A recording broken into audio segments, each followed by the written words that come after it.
Fala galera do canal, sejam bem-vindos a mais um vídeo. E no vídeo de hoje a gente vai falar sobre a divisão feminina dentro da WWE. Vou dar minha opinião, o que eu tô achando da divisão feminina, principalmente depois do acontecido do último SmackDown. Comenta aí embaixo a sua opinião sobre tudo isso e vamos pro vídeo.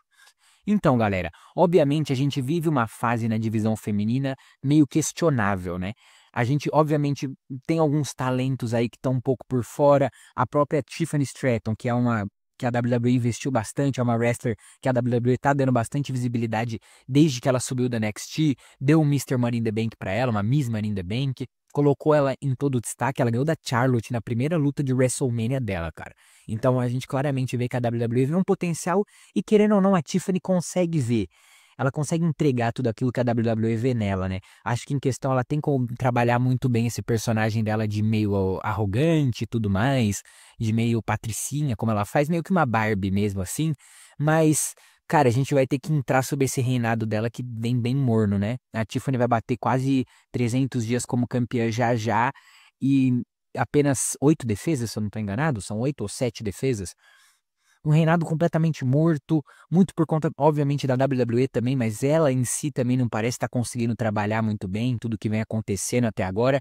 Então a gente tem de se questionar o quanto que a Tiffany também está conseguindo entregar com esse título, porque a gente vê alguns reinados que, obviamente, são atrapalhados pelo booking da empresa, mas mesmo assim o campeão tira alguma coisa dali, ele consegue extrair alguma coisa dali, e eu não acho que isso seja com a Tiffany.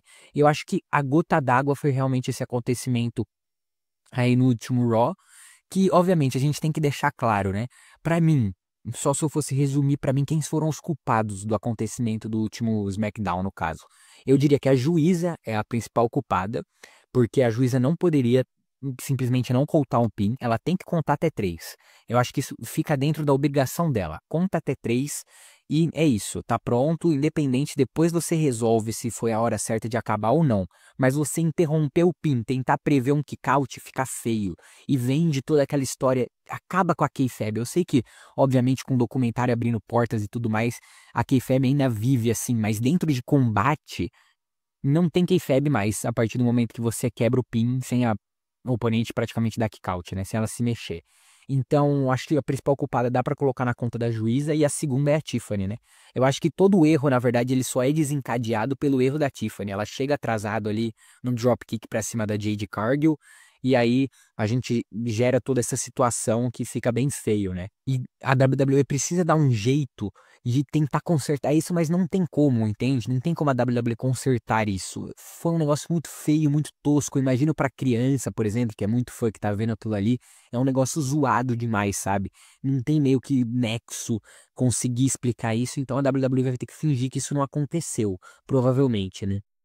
E aí, obviamente, um erro totalmente desencadeado pela Tiffany, acho que a Nia Jax não seja nem muito culpada sobre isso.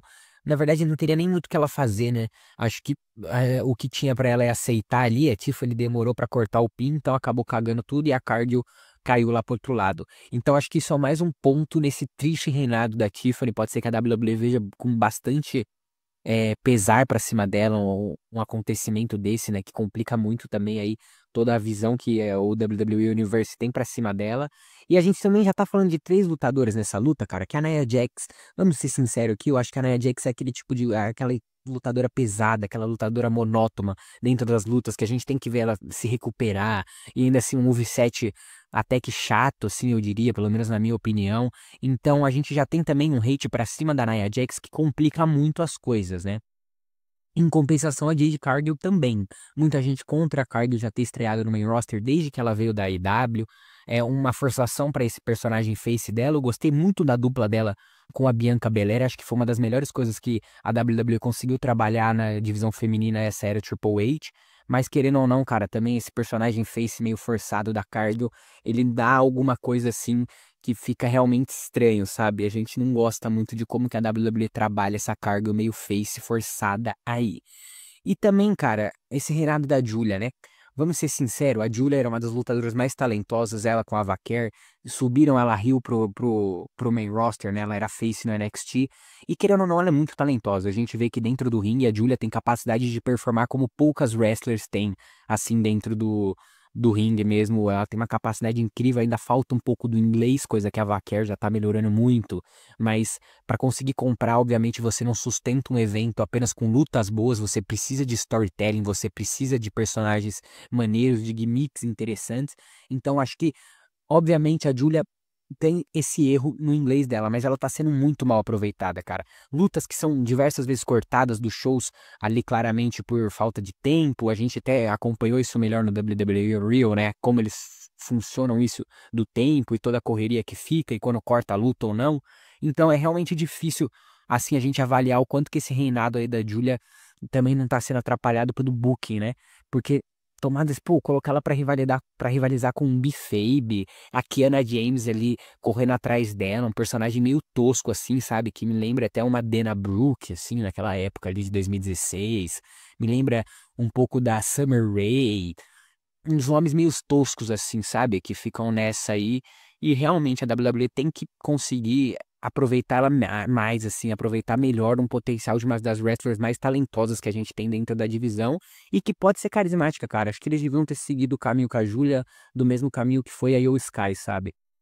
Então acho que é mais um talento desperdiçado aí dentro da divisão feminina. Agora a gente teve o retorno da AJ Lee, que entrou nessa rivalidade com a Becky, que é bem maneiro, cara. Querendo ou não, esse esse esse reinado do título intercontinental que a Becky vem fazendo é bem legal. Ele tá até bem mais valorizado do que é o reinado da Tiffany, o que tava sendo da Naomi, acho que não, porque tava bem interessante esse personagem heel da Naomi, mas tá sendo bem mais valorizado que o da Tiffany. Fez lutas contra a Nikki Bella, que por mais tenha tido uma performance em ringue bem zoada, querendo ou não, teve boas promos, bons segmentos ali da rivalidade, até mesmo carregado um pouco pela Becky. E a AJ Lee, cara, é o maior retorno que a gente tem dentro da WWE em muito tempo, né? Principalmente dentro da divisão feminina, acho que é de longe o melhor, assim, que eu pelo menos lembro de ter visto. Então, acho que pode dar um gás aí, ver algumas lutas, e depois a gente tem retorno de Liv Morgan, então acho que esse seria um futuro que a gente poderia ficar de olho, que poderia ser bem maneiro de se acompanhar aí dentro da WWE, assim, de toda maneira como eles vão trabalhar a AJ Lee pós-Becky Lynch, né? Acho que essa rivalidade já tá bem maneira, não sei se ela vai acabar tirando o título da Becky ou não, mas só de ter a AJ Lee de volta já dá um gás muito legal, né? Porque a AJ Lee é carismática, a AJ Lee tem que ver se ela realmente ainda... Ela pareceu performar bem ali, tá? No WrestlePalooza, mas ainda é cedo pra gente falar qualquer coisa, mas ela já me parece, por exemplo, melhor que a Nikki Bella, e ela tá num físico bem maneiro, então acho que a AJ Lee vai dar um gás bem maneiro aí também que a gente vai ver na volta da Liv Morgan, que acho que as duas, inclusive, provavelmente vão rivalizar em algum momento. E como eu falei da Naomi, cara, eu acho que era o que eu mais estava gostando dentro dessa divisão feminina na WWE, sabe? Porque essa heel turn da Naomi, finalmente ela ter um protagonismo além do que ela teve lá em 2017, naquele reinado pelo SmackDown Women's Champion. O cash no Evolution foi fantástico, e como vinha fazendo todas as defesas, obviamente ela seguiu esse outro caminho, mas estava bem maneiro de assistir. Acho que foi uma perda muito grande, porque tiveram que recalcular a rota totalmente, né? Era o principal nome da divisão feminina, e perder ela num momento para gravidez assim, a gente vai ficar praticamente sem um ano, né? Acho que Naomi só pro SummerSlam do ano que vem. Então, realmente, a gente tem que ver como que vão funcionar as coisas. Eu também tava parando pra pensar, né? Cara, a Naomi soltou uma declaração, na verdade, eu não sei se foi ela ou um jornalista, de que ela provavelmente se aposentaria pra tentar ficar grávida. Até que ponto que a gente pode confiar que após virar mãe, a Naomi escolha a WWE pra voltar e não cuidar do filho ou seguir todas as questões, assim, de ser mãe, sabe? Porque, querendo ou não, a Naomi, ela pode, cara, a gente tá falando de um amor materno, né? Talvez a Naomi não volte logo que ela tenha um filho, sabe? Talvez, acho que até demore mais. Então, tem que ficar de olho aí. Um return seria fantástico, obviamente. Acho que se a gente parar pra pensar, indo bem além, é o mais dos possíveis no momento, tirando a Liv Morgan, é o que a gente mais gostaria de ver logo quando for possível, né? Ela retornar. E a Mercedes Moné já também é fugir um pouco da realidade.